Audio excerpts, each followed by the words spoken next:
今回見てみたいのは、この北海道の上の方にある島、カラフトという島です。サハリンとも呼ばれてますけれども、これは今はロシアの方々が住んでいる島です。島って言っても結構大きいですよね。かつてはこの島は日本の領土だったこともあります。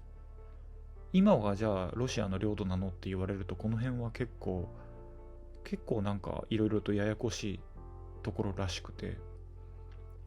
いろいろ遡っていくと、第二次世界大戦中はこのカラフトの南半分は日本が統治していて、北半分はソ連が統治をしていたらしいです。なんかそこで、なんだろう、北半分の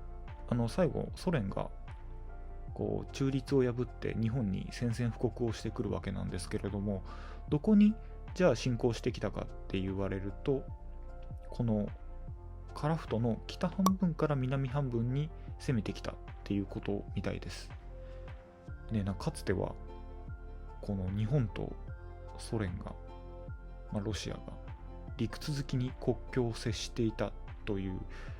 時代もあったみたいですね。そんなカラフトでちょっとこう気になるところがありまして、ここなんですよね。この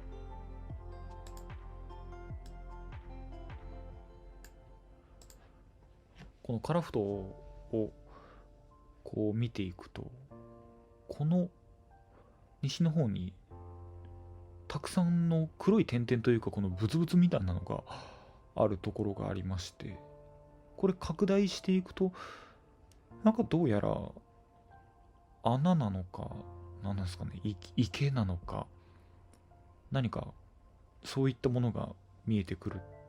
と思います。これ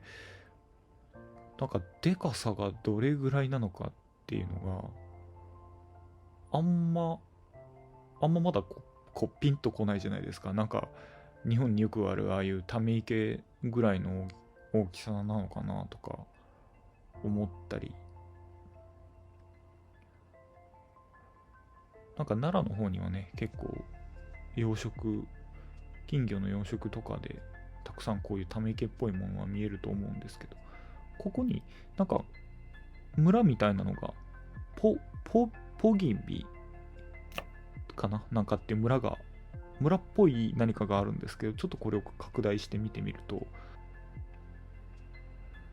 でこのポギビ村にあるお店みたいなものが1個あったんで、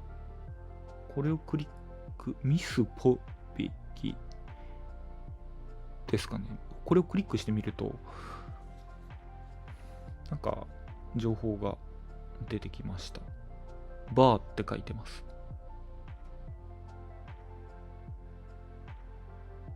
本場所、サハリンで最も快適な場所、本土までわずか7キロ。ラザレバの村はポギベイの向かいにあり、はっきりと見えます。これロシア本土の方がよく見えるって書いてるっていうことですね。美しいとか涼しいとかって書いてますから、自然がたくさんあるような場所なんですかね。冬寒そうですね。これかなり田舎っぽいですね。やはり川もそこまでなんかちっちゃい川ではなさそうなので、やっぱりさっきの湖相当でかいんですよね。ストリートビューを下ろそうとしたんですけれど、やっぱり通ってないですね。ここまで来てなさそうですね。川も結構湾曲していて、なんか古そうな川ですよね。やっぱでかいですね。これなんか、何なんでしょうね、本当に。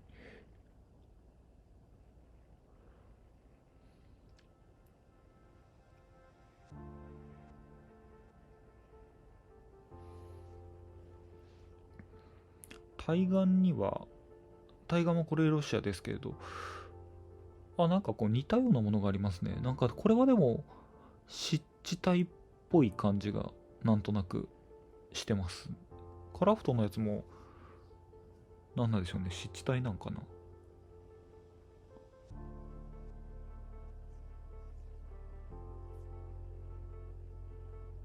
北の方にもありますね。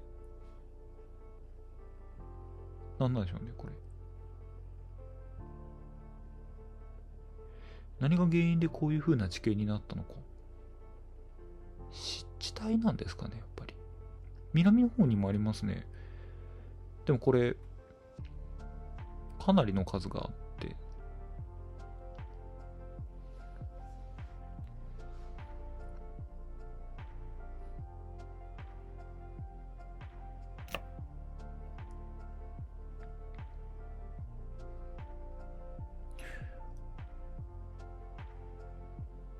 すごいですね。これ、日本ではあんまり人が住んでない地域って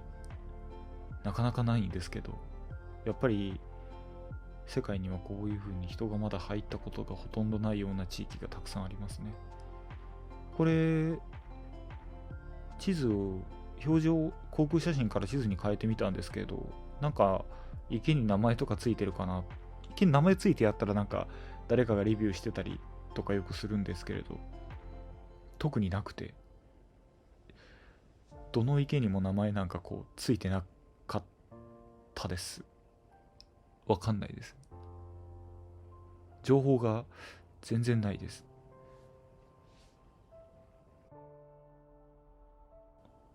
そんなカラフトなんですけど、そのカラフトからずっと南に行ったところに、日本の最北端の稚内があるわけなんですけれども、この稚内の左に2つポツポツとこう島があるんですけど、これが上から礼文島と利尻島です。で、利尻島は有名な特産物が利尻昆布なんですけれど、この利尻昆布っていうのがこう冷たいところの方がやっぱり良質なものが取れるそうで、これが地球温暖化でですね、なんか年々と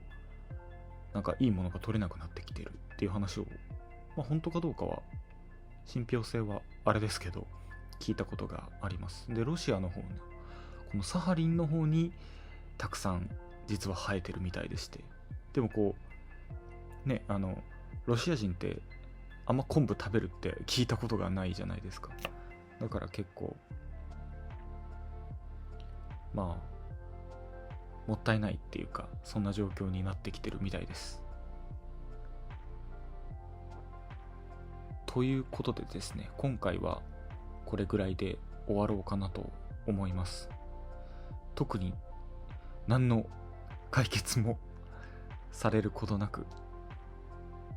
あの地形が何だったのかっていうのはわからないままでしたけれども、なんかまたなんか知ってる人とかが、詳しい人がもしいらっしゃいましたら教えていただければなと思います。それではまた次回。